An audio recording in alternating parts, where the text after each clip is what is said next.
안녕하십니까. 1월 29일 월요일 오전 11시를 막 넘겼습니다. 이 시간에는 창업보다 수성이 어렵다.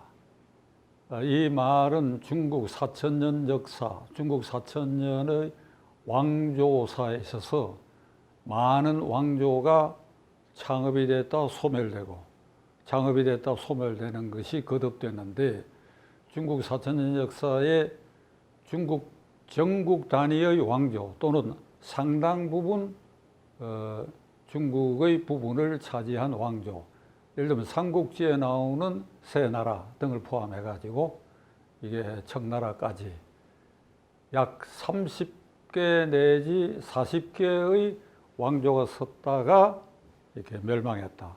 그 왕조의 기간은 극히 짧았다. 청나라가 270년이라고 하는 것은 아주 기록적이다. 대체로 100년 미만이 많다.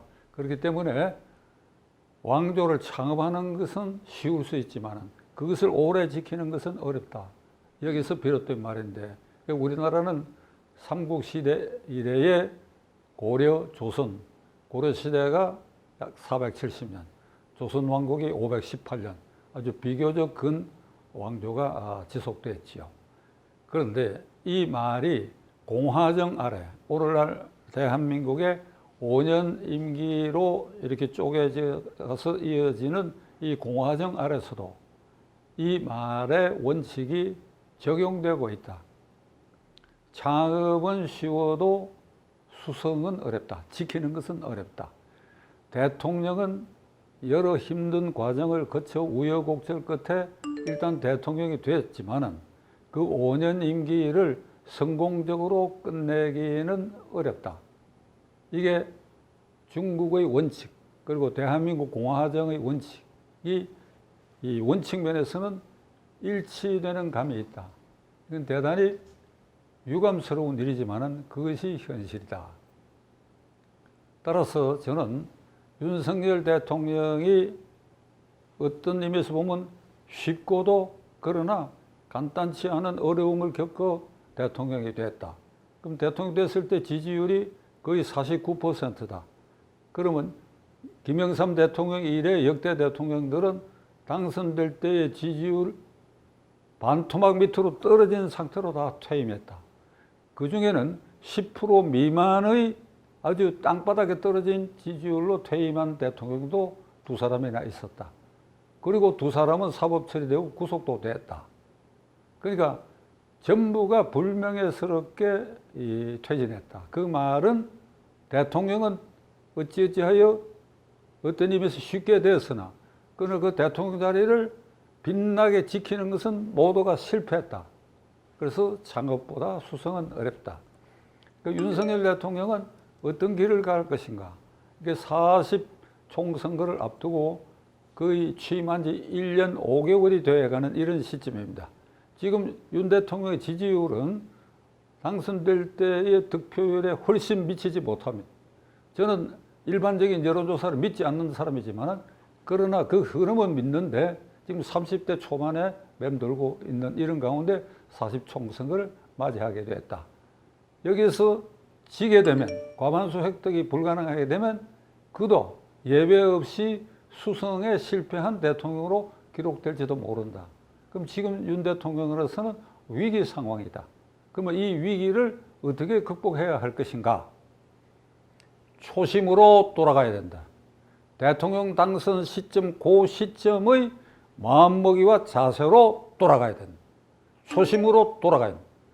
대통령 당선 시점 그대로 돌아가야 된다. 이게 첫째.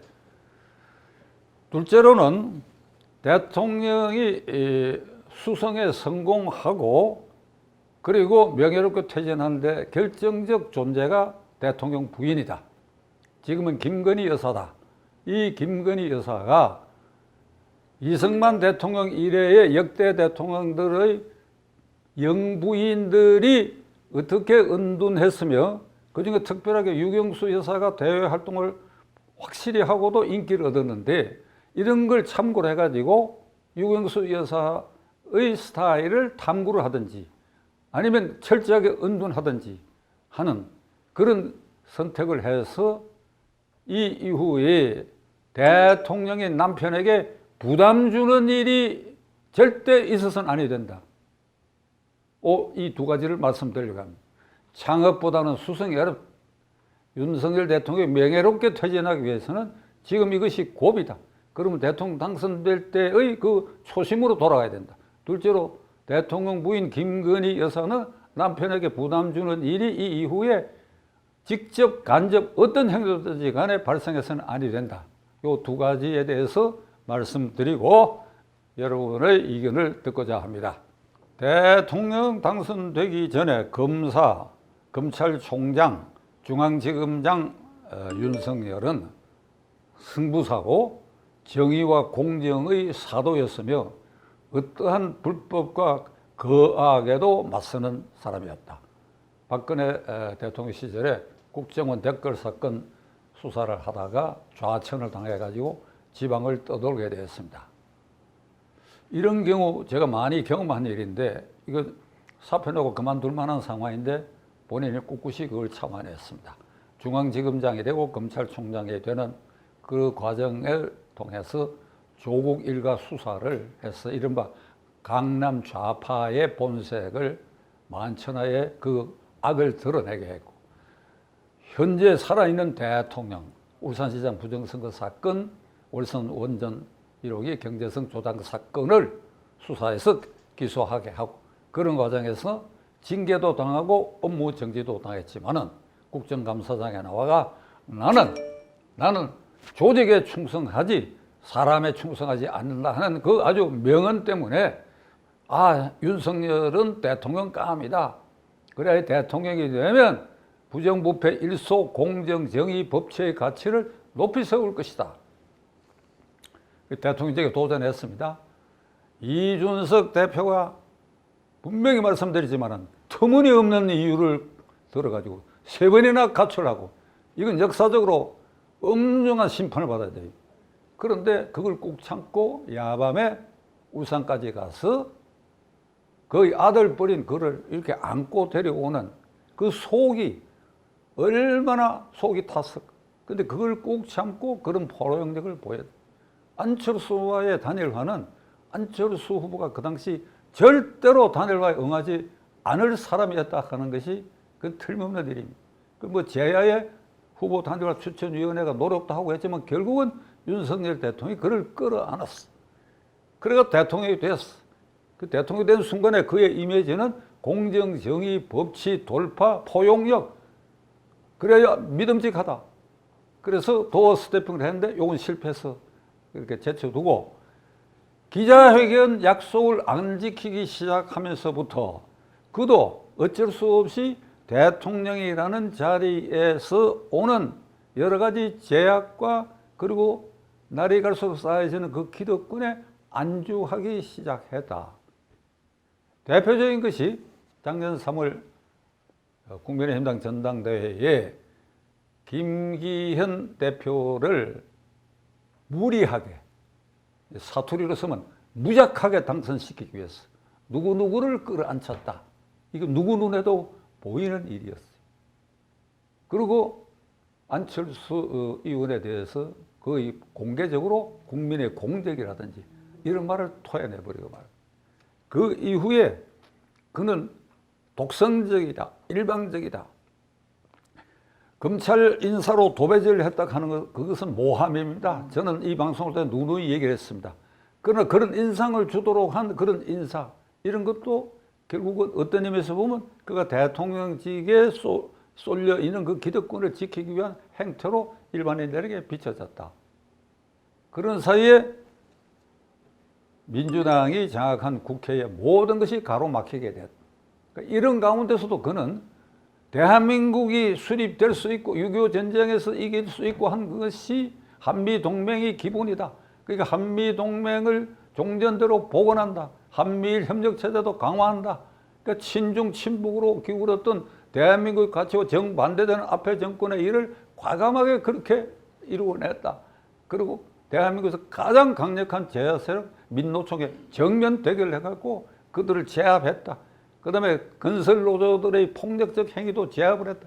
이런 결정적 공과의 뒤에 스물스물 서로 이게 피어난 것이 그가 대통령 자리를 지키기 위한 기득권 세력의 우두머리로 퇴화돼가는 과정을 지금 밟고 있다가 김건희 여사 이른바 몰카 명품백 사건에 그는 그 앞에 멈춰서 버리고 말았어요.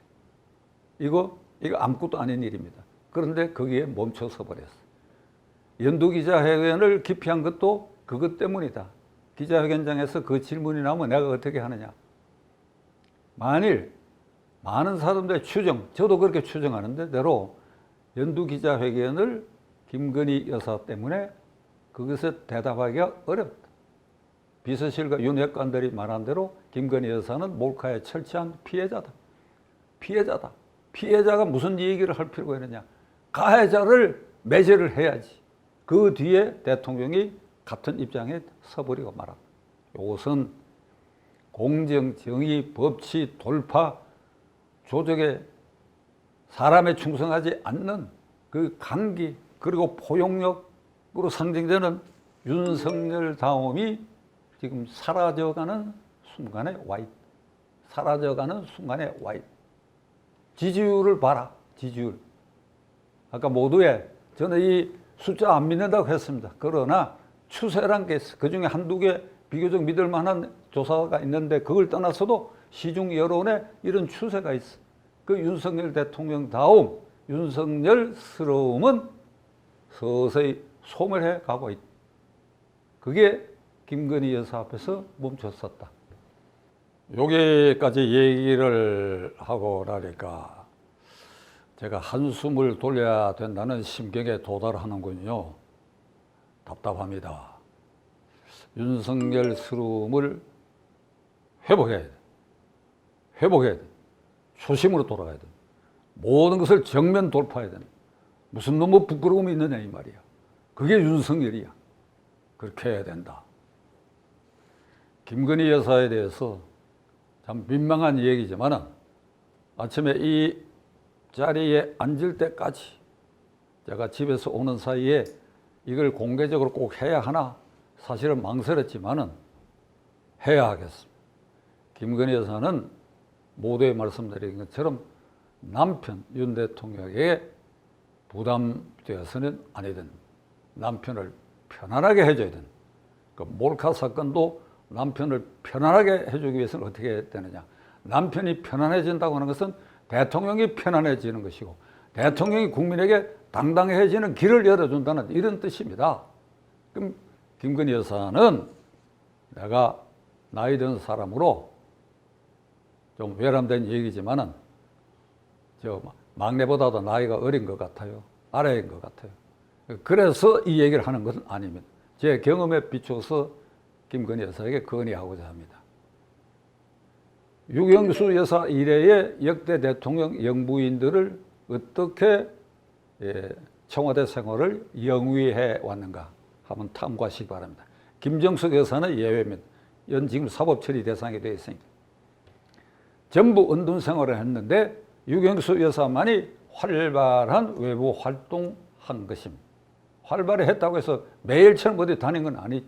상징적인 일, 어둡고 가난한 쪽, 어려운 사람들 찾아다녔고 그리고 그들이 보내는 민원을 철저하게 해독해서 자기 수준에서 해결하도록 노력했고 힘든 것은 남편인 대통령에게 이야기해서 해결하는 이런 방법을 통했고 공식 석상에 항상 한복이었고 수수했고 미소를 잃지 않았고 그래야 인자한 모습 그는 잠시 초등학교 교사 생활도 하고 있었기 때문에 그런 것이 몸에 배어가지고 겸손함 이런 자세로 만나는 사람들마다 훈훈하게 느끼게끔 했습니다. 64년에 박정희 대통령이 63년 선거를 통해서 대통령에 취임한 지 몇 달 안 돼서 고려대학교 총학생회에서 유경수 여사를 초청 강연회를 한 일이 있습니다.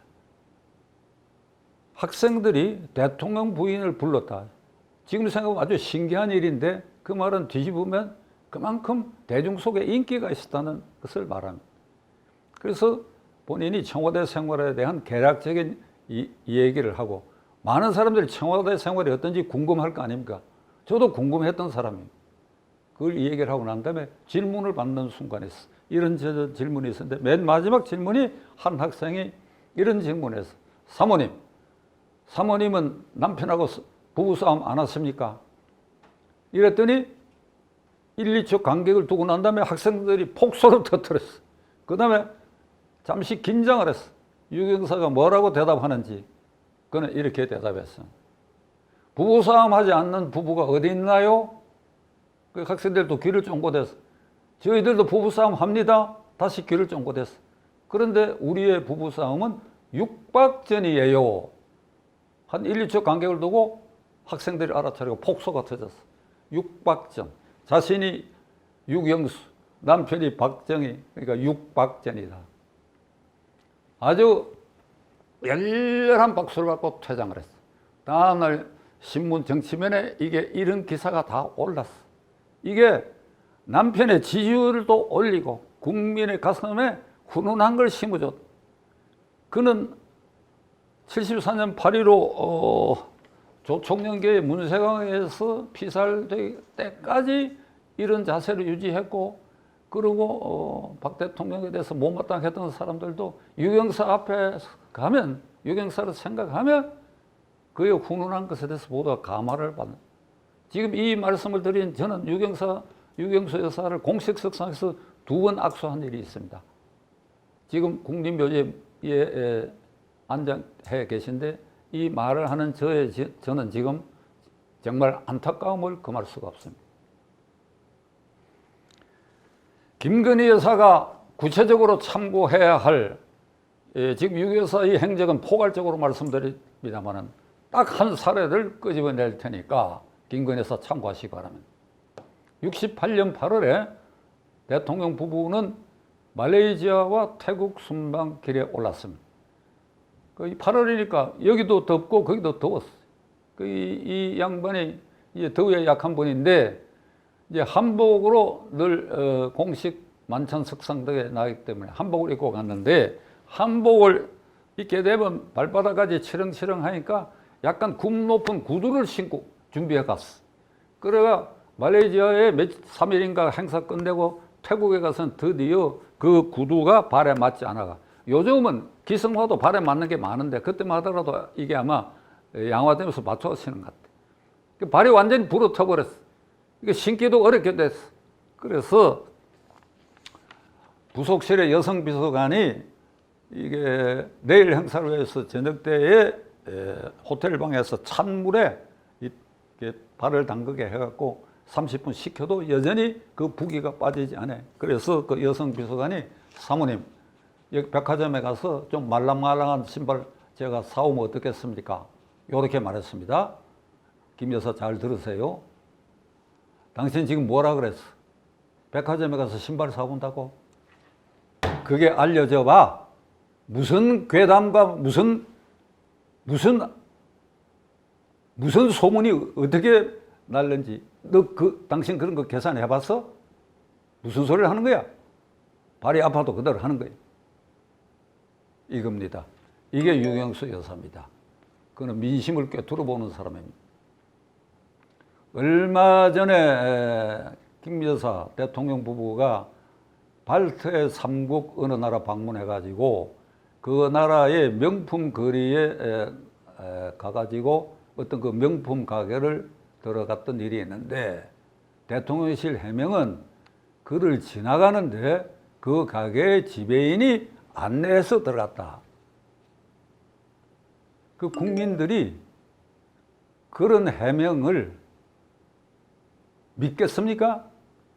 그리고 그런 일과 유경수 여사가 그 신발을 백화점에서 구해 오면 어떻겠냐고 했을 때 그 여성 비서관을 나무랐던 이 일하고 대비를 한번 해보시기 바랍니다.